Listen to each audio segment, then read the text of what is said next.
안녕하십니까, 비너스입니다. 제가 앞니 치료를 주로 하다 보니 앞니 신경이 살아있을 때와 죽어있을 때의 차이가 크다는 것을 매번 느낍니다. 일반적으로는 이게 별일 아니라고 여기는데 저는 그 차이가 참 크더라고요. 그래서 오늘은 신경이 살아있는 앞니와 신경이 죽은 앞니의 차이에 대해 말씀드리겠습니다. 제가 오늘 말씀드리는 내용이 이미 신경치료를 한 분들에게 절망을 드릴까봐 걱정스러운데요. 아직 남아있는 다른 앞니들도 많지 않습니까? 그 녀석들을 위해서라도 힘을 내서 노력하자는 내용으로 이해를 해주셨으면 합니다. 신경이 죽었을 때의 차이 1번, 감각이 없습니다. 신경치료한 앞니는 안 아파요. 편하죠. 그렇긴 하지만 아무튼 감각은 있는 게 좋습니다. 크라운 속에서 이가 다시 썩는다고 가정을 해볼게요. 그때 살아있는 앞니는 다 느껴지죠. 아, 뭔가 이상하네. 치과 가야겠다. 그렇게 생각하겠지만 신경치료가 되어 있는 앞니는 감각이 없습니다. 그러다 보니 환자는 별일 없는 줄 알고 지내게 되고, 그러다가 안타깝게도 치료 시기를 놓치기도 하죠. 게다가 신경치료한 앞니에 주로 하는 지르코니아 크라운은 엑스레이로도 속이 안 보이고요. 신경치료까지 했다면 감각도 없습니다. 그러니 속의 치아 상태를 어떻게 확인하겠어요? 뜯어보는 것밖에는 방법이 없습니다. 신경이 죽었을 때의 차이 2번, 변색. 비록 요즘 신경치료는 옛날보다는 변색이 덜 되지만 신경치료를 한 이는 어느 정도는 어두워집니다. 치아 변색은 앞니를 크라운할 수밖에 없게 하는 원인이죠. 또한 속의 이가 검을수록 그 색을 감추기 위해 좀 더 탁한 재료를 써야 하기 때문에 살아있는 이와는 심미적인 출발선이 다릅니다. 신경이 죽었을 때의 차이 3번, 라미네이트 가능한지의 여부.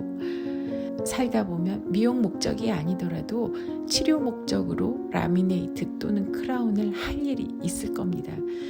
만약에 신경이 살아있다면 그 치아는 맑기 때문에 라미네이트처럼 얇고 맑은 재료로도 그 충치를 멈춰줄 수 있습니다.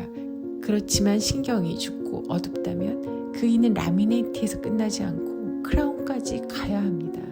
여러분은 라미네이트와 크라운의 삭제량 차이를 아시나요? 라미네이트는 살짝 포만 뜨는 정도로 끝나지만 크라운은 돌려 깎아야 합니다. 신경이 죽었을 때의 차이 4번, 크라운의 종류가 다릅니다. 똑같이 크라운을 씌우더라도 신경이 살아있으면 크라운이 달라집니다. 크라운에 투명감이 있을수록 자연치아와 똑같이 만들 수 있는 것은 당연하겠죠. 그러니까 되도록이면 투명감이 있는 재료를 쓰고 싶을 것입니다. 그렇지만 신경치료가 된 앞니는 지르코니아 크라운과 같이 불투명한 크라운을 해야 합니다. 왼쪽이 투명감이 있는 재료는 크라운 내부의 치아색을 자연스럽게 밖으로 반영하면서 깊이 있고 자연스러운 색을 낼 수 있습니다. 그러나 신경치료에서 어두워진 이는 속의 어두운 색이 우러나오면 그 케이스가 망하겠죠. 그래서 오히려 그 색을 덮은 후 이의 색을 재창조하는 재료를 써야 하죠.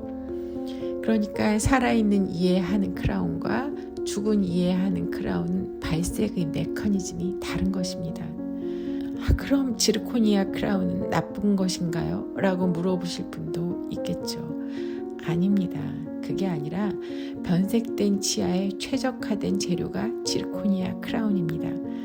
앞니 상황에 따라 적절한 재료가 다르다고 이해하시면 됩니다.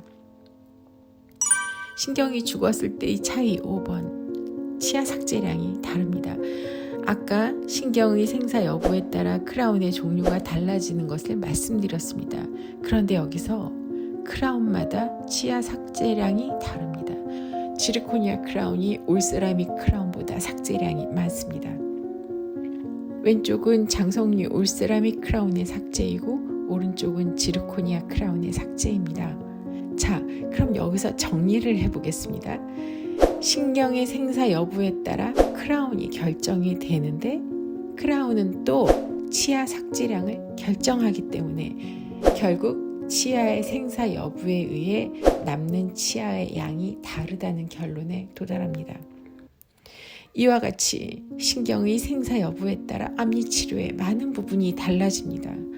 이거를 읽고 안타까운 나머지 신경치료 안 하겠다고 하실 분도 있을 겁니다. 그러나 날고 기는 치과의사도 이미 신경치료 진단이 나온 이는 어쩔 수가 없습니다.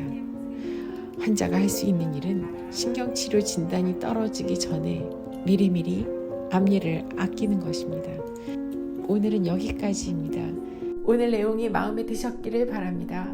좋아요, 댓글, 구독은 저희 채널 발전에 큰 도움이 됩니다. 끝까지 들어주셔서 감사합니다.